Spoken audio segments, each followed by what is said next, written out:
అందరికీ నమస్కారం.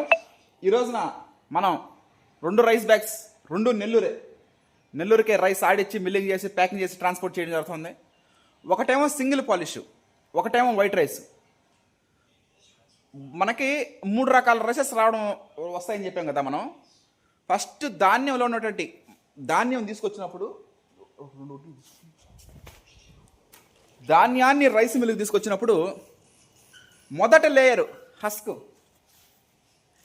First layer husk అనేది పోతే మనకు వచ్చేది బ్రౌన్ రైస్. పూర్వం రోజుల్లో రైస్ మిల్లు లేవు, దంచుకొని తినేవాళ్ళు. కాలక్రమేణా అదే బ్రౌన్ రైస్ అయింది.